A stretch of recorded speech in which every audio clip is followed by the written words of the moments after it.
बाहिरको विदेशको हेर्दाखेरि तपाईँले प्रहरीको लुगा हेर्दाखेरि ओहो अहिले नै क्रिमिनललाई पक्रिन्छ कि क्या हो भन्ने टाइपको लुगा हुन्छ।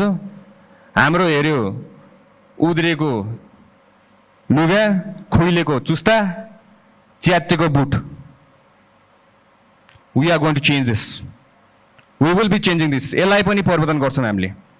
यसलाई पनि हामीले के गर्छौँ भन्दाखेरि चाहिँ राम्रोसित पुलिसलाई हेर्दाखेरि त्यो छुट्टै लेभलको रेस्पेक्ट आओस्।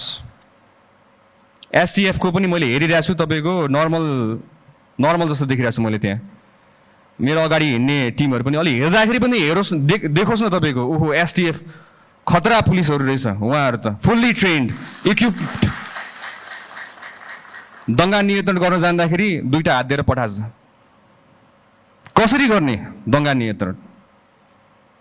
तर दुईटा हातले आन्दोलन रोक्न सकिँदैन हजुर।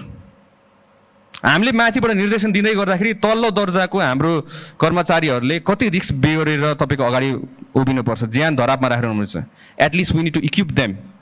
तपाईँको त्यही अनुसारको सिल्ड, त्यही अनुसारको बुट, त्यही अनुसारको कम्युनिकेसन च्यानल्सहरू, इक्विपमेन्ट, गियर्स, ड्रोनको थ्रुबाट तपाईँको असुर ग्यासहरू हाम्रो फाल्न मिलिहाल्छ। त्यही अनुसारमा अनाउन्समेन्ट गर्न मिलिहाल्छ।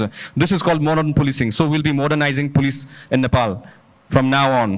अबदेखि हामीले आफ्नो सङ्गठनलाई नयाँ मोडर्न पुलिसिङ भनेर हामीले गर्छौँ, जसमा हामीले प्रविधि, स्रोत साधन सबैको युज गरेर हामीले त्यही अनुसारमा फुल फेजमा ट्रेनिङ दिएर हामीले बल्ल हामीले अगाडि बढाउँछौँ। Without any shield no police is going to go to handle a riot.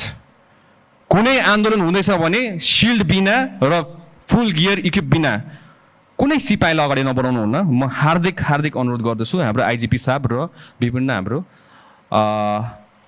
अधिकृत ज्यूहरूलाई पनि।